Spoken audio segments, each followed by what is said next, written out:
This is the OnePlus 5T. In this video, I'll tell you about my thoughts and opinions on this device. So let's start with a basic spec list. In the front, there's a 6-inch 2x1 2160 by 1080 OLED display.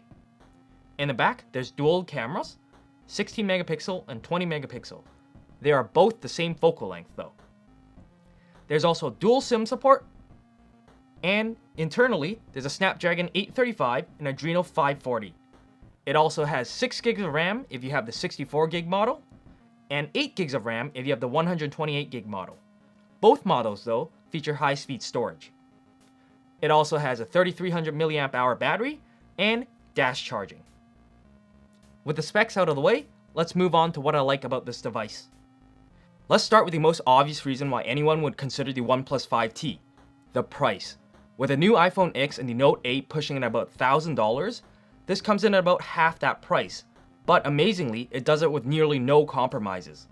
In fact, a lot of the spec sheet is the same as all the high-end smartphones. For instance, the Snapdragon 835, the 6 or even 8 gigs of RAM, which 8 gigs is not even available in some of the more expensive smartphones. So, I want you to keep the price in mind as I go through the list of positive, neutrals, and negatives. The next thing I like is the display. The new 2x1 display is fantastic. It's finally a modern 2017 phone, unlike the OnePlus 5, which had the big chin and big forehead. Now that all that's gone.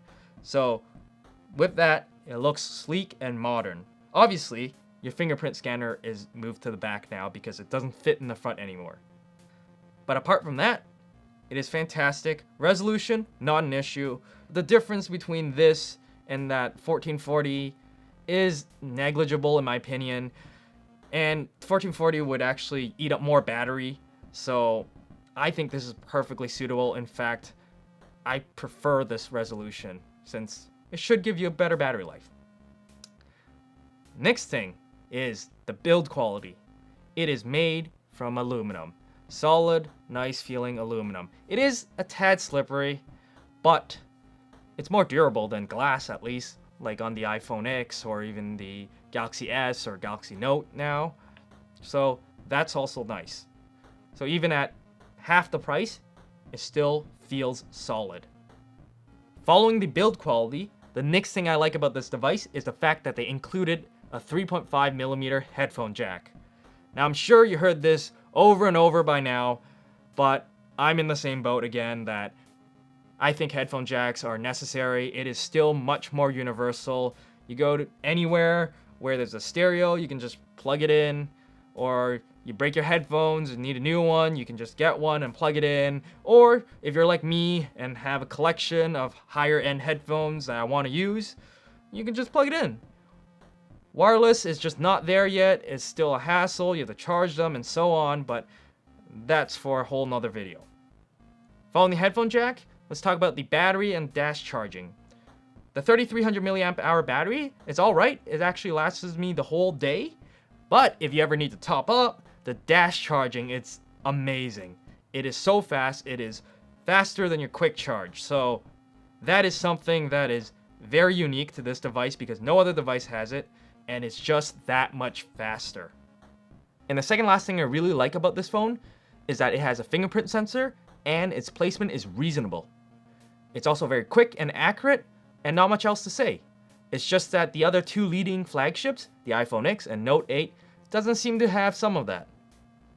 And finally, the last thing I really like about this device is the fact that it runs Oxygen OS, which is very light and pretty close to stock Android. However, it has more features than stock Android. You have more little settings to customize to your liking.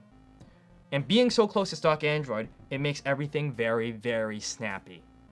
Now that I mentioned everything I like about this device, I'm going to move on to something that I'm a little neutral about. The thing that I'm actually neutral about for this device is actually the camera. Don't get me wrong though, it's not a bad camera. It's still a very good camera. It's just that when you compare it to the other flagships, it does fall behind a little.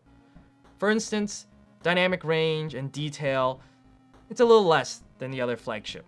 But what it does really well is the noise control and electronic image stabilization. In fact, the electronic image stabilization actually impressed me. I didn't think it would work that well. Oh, and there's one other quirk with this camera. At least for now, until they make an update for it. If you're shooting video and you're within a certain brightness or darkness of your scene, it can't figure out the exposure and it starts flickering up and down, bright, dark, bright, dark. I don't know why it does that, but hopefully that can be fixed in a software update. Now moving on from neutral to negative. But before I start, I just want to say that none of these are actually deal breakers for me, but depending on how you use your device, you may think differently. I just think that if they implemented these features, it would have taken them a step closer to the flagship devices. The first one is a micro SD card slot or expandable storage. Now I know that a lot of people 128 gigs is already good enough and they have cloud storage, but if you're in a place where data is limited or very expensive, then you can't always upload to cloud, and if you take a lot of 4K videos or you keep a lot of content on your phone, then it would have been nice to have a micro SD card slot. The next thing is IP rating. I'm sure it could withstand some splashes and minor humidity, but it would have been nice to know that if you filmed a pool with your phone in your pocket, it'd be okay. And the last thing is something that I find really odd, and that is the fact that it has high-speed storage inside and USB Type-C, but is using a USB 2.0 standard, so you're limited to USB 2.0 speeds. So you have high speed, but you're bottlenecked. I mean, I get it because of the price and stuff like that, but it would have been nice to have speed all the way through, and that's why I said it's not a deal breaker, but it's something that could have taken it a step further. And that's about it. That's my thought on what is positive, neutral, and negative about this phone. So if you're looking for the best value, but still modern screen-to-body ratio, flagship performance, then the OnePlus 5T is the way to go. If you guys can think of things I missed, or if you have any questions or thoughts, leave it in the comments below. If you enjoyed the video, consider giving a thumbs up, and if you want more, consider subscribing. And I'll see you guys in the next video.